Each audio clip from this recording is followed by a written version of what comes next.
રામ ચાવડા વિસાવદર।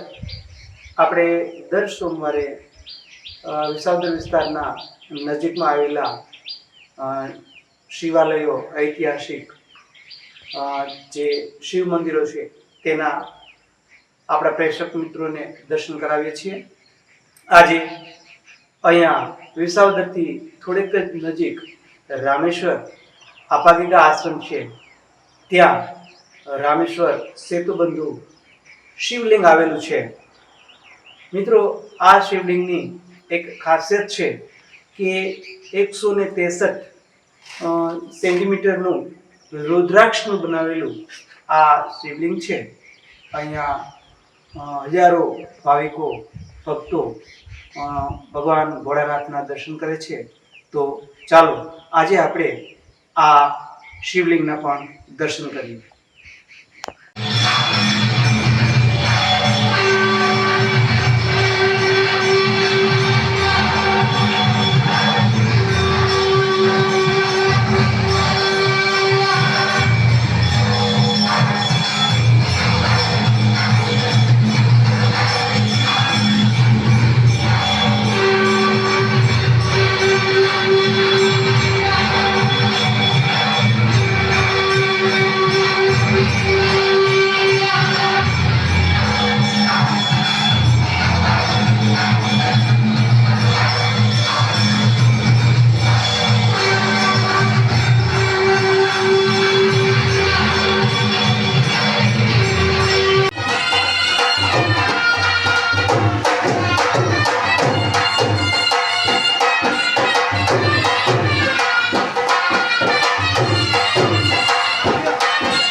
મનુભાઈ મારું નામ છે, ગામ માળિયા, તાલુકો મહુવા।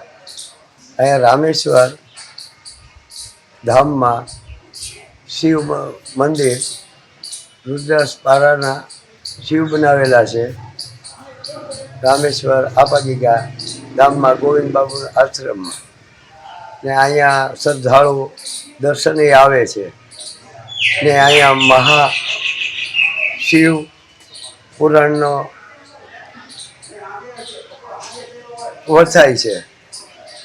દર્શક મિત્રો, સુંદર પ્રકૃતિ વચ્ચે આવેલું આ રામેશ્વર આપાગીગા આશ્રમ કે જ્યાં આ સેતુબંધુ શિવલિંગ બિરાજમાન છે।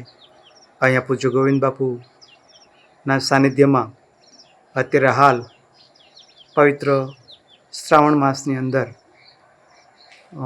મનુદાદાના મધુર કંઠે શિવપુરાણનું પણ આયોજન કરવામાં આવ્યું છે। મિત્રો, અહીંયા ભોજન, ભજન અને ભક્તિની ત્રિવેણી સંગમ આપણને જોવા મળે છે। અહીંયા પ્રાતઃ આરતી અને સંધ્યા આરતીનો લાહવો લેવો એ પણ એક અમૂલ્ય તક ગણવામાં આવે છે। અહીંયા કુદરતે જાણે કે અનોખી પ્રકૃતિ આપી હોય તેમ આ પર્વત અને ગિરિકંદરાઓ વચ્ચે આ સુંદર રમણીય રામેશ્વર આપાગીગા આશ્રમ આવેલું છે। દર સોમવારે શ્રાવણ માસના દર સોમવારે આપણે જે સ્પેશિયલ એપિસોડ બતાવીએ છીએ એમાંનો આજનો એપિસોડ આપને કેવો લાગ્યો તે કોમેન્ટ બોક્સની અંદર જરૂર જણાવજો અને અમારી ચેનલને સબસ્ક્રાઈબ કરજો અને અમારા વિડીયોને શેર કરજો। જય ભોળેનાથ।